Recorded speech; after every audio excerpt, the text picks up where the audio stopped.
Loan yadaba mong da semtok laba silencer sing gari de sinaba amadi loan yadaba mong da gari de tinted plum napsin de singi matak de legal action lokatuna fine ching batia lagani hiding ngasi Imphal West ki SBS bom channel autogre ofam sing ngasi Imphal West ki SB office the promise singa unaba amada phone kibani sahi asigi Mars tharagi ngasi forward Imphal West police na chathar pa drive ta punna semtok laba silencer sama ga marfu taret fagar pangam ki amadi gari sohunga yankai ga mari dagi tinted film septok pangam ki haiki fagalaba silencer sing adu ngasi promise singi mamang na puthokton utkibaga loinana khwaidagi yamna silencer fagat pangam kiba lamsang police station amadi Imphal West ki CDO unit Imphal West ki SP na manamathum sinaki SP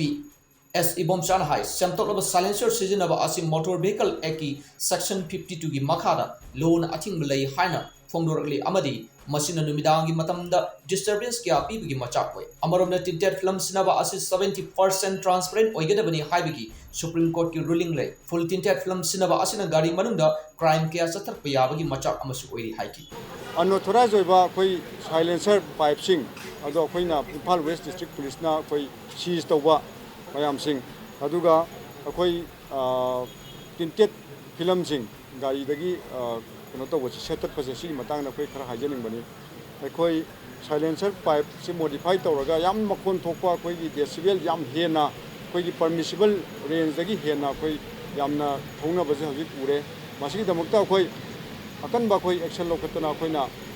ngasi bawda koi tha magi oina haiba tare koina Mars da koina phadana koi madu pangthorokpada koi punna 187 koi selai riba 187 silencer pipe modified aduga unauthorized oibase koi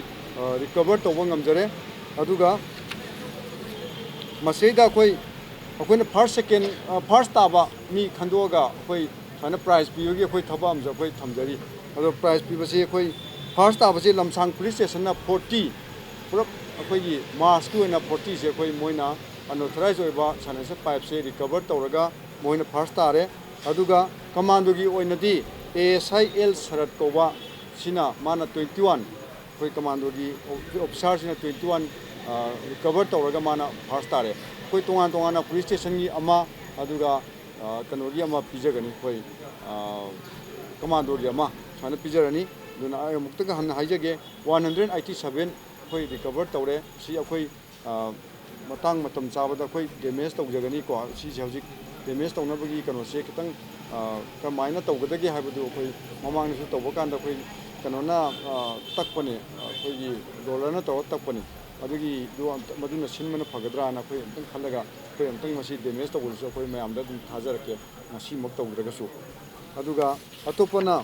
tinted films tawasi koi napasi koi 70% mamang da 70% koi kano tawgadabani transparency lehengadabani uhangada visibility lehengadabani aduga kano dana saitana 50% lehengadabani haba Supreme Court ki ruling leibani sigi mating henjanna koi karinta manung mapan ungadaba mong tawgasing mayam aduga sidai henjanna tawsanma mayam jingdo koina setat chabani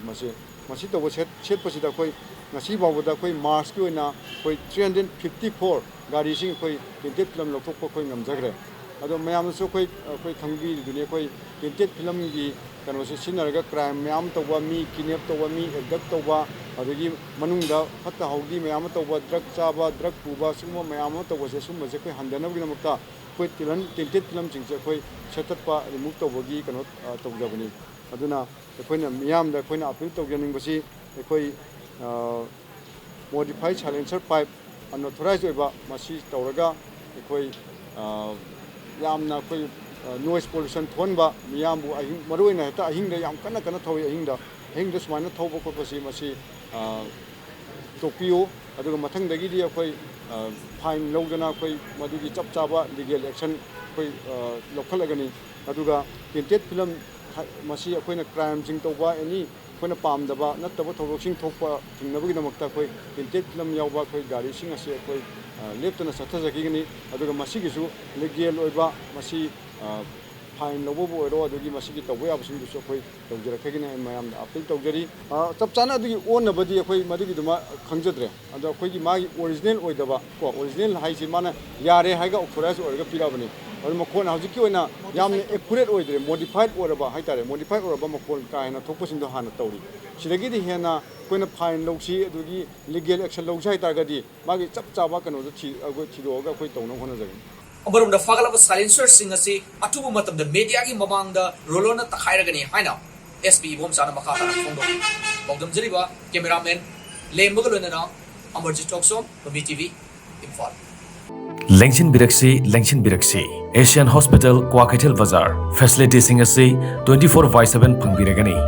ꯂꯝꯕꯤꯗ ꯊꯣꯛꯄ accident ꯈꯨꯗꯤꯡꯃꯛꯀꯤ treatment BP stroke management heart attack management makal khudimaki emergency treatment singsu phangbiragani CT scan ultrasound x-ray ECG ambulance singi khudong sabasu leijare medicine amasung atai department ki OPD numit khudingi ayuk amadi nungthilda phangbiragani